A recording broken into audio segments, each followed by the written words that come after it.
আমি আমার অন্তরের অন্তঃস্থল থেকে কৃতজ্ঞতা, ভালোবাসা, অভিনন্দন জানাই। সুদীর্ঘদিন পরে আবার আপনাদের মাঝে মিলিত হয়েছি। আপনাদের দোয়া এবং আশীর্বাদকে পাথেয় করেই আজকে যে অবস্থায় ছিলাম, তারপরে আস্তে আস্তে আবার রাজনৈতিক ময়দানে অবতীর্ণ হয়েছি শুধু আপনাদের দোয়া এবং ভালোবাসায়।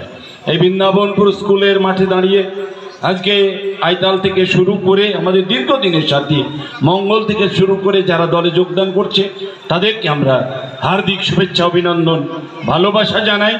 সেই সঙ্গে আজকে আমরা রবিউল আলম চৌধুরী, যিনি বিধায়ক, দীর্ঘদিনের বিধায়ক রেজিনগরের, তাকে আমরা পেয়েছি।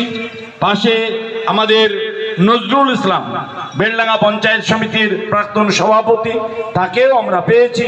তিনি নওদা বিধানসভাতেই তার বাড়ি, এবং মহুল আটুইয়ে এবং বনতোষ ঘোষ বেলডাঙ্গা দীর্ঘদিনের দলের সভাপতি ছিলেন, তিনিও আজকে আমাদের এই মঞ্চে আছেন। শফিউজ্জামানের নেতৃত্বে নওদা ব্লকের সমস্ত নেতৃবর্গ, পঞ্চায়েত সমিতির সভাপতি, প্রধান মেম্বার থেকে শুরু করে আপনারা যারা উপস্থিত হয়েছেন, আপনাদের সকলকে শুভেচ্ছা এবং অভিনন্দন জানাই। শুধু একটা মগরিবের আজান হয়ে যাচ্ছে, একটা কথা আপনাদের বলবো, আপনারা দীর্ঘদিন আমাকে নেতা হিসেবে এই নওদায় প্রতিষ্ঠিত করেছেন। আপনাদের সকলের কাছে আমি কৃতজ্ঞ। দুবার পঞ্চায়েত সমিতি পরিচালনা করেছি, তারপরে 20 বছর বিধায়ক। আপনাদের দোয়া এবং আশীর্বাদকে মাথায় নিয়ে এমন কোনো কাজ আমরা করব না যে কাজের মধ্য দিয়ে আপনারা আমাদের দিকে বিরূপ হন। এমন কোনো কাজ আমরা করব না যে কাজের মধ্যে আপনাদের ঘৃণা থাকে। আপনাদের ভালোবাসা আমাদের পাতেও, আপনাদের উন্নয়নের সঙ্গে আমরা আছি। এ মাটি আমাদের মাটি।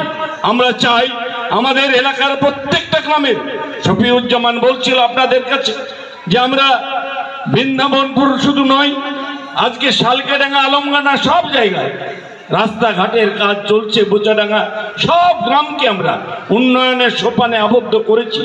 আপনারা জগাইপুর মঠবাড়ির যে রাস্তাটা দেখেছেন, সাকুয়া পর্যন্ত কি খারাপ ছিল, সেটা হয়ে গেছে। যেগুলো খারাপ আছে দু একটি থাকলে বলবেন, সব কাজটাই আগামী দিনে আমরা করে দেব। আমরা দায়িত্বে আছি। আমাদের দায়িত্ব আপনাদের উন্নয়নকে আরো এগিয়ে নিয়ে যাওয়া। শুধু আপনাদের একটাই আবেদন করব, আপনারা আমাদের সাথে থাকুন। সুখে দুঃখে আপনাদেরকে সবসময় যেমন আমরা পাই, আপনারাও সুখ দুঃখে সব সময় আমাদের পাবেন এবং আমরা আপনাদের সাথে আছি। আপনারা ভালো থাকুন। আল্লাহ পাক আপনাদের হেফাজত করুন। ধন্যবাদ। আসসালামু আলাইকুম।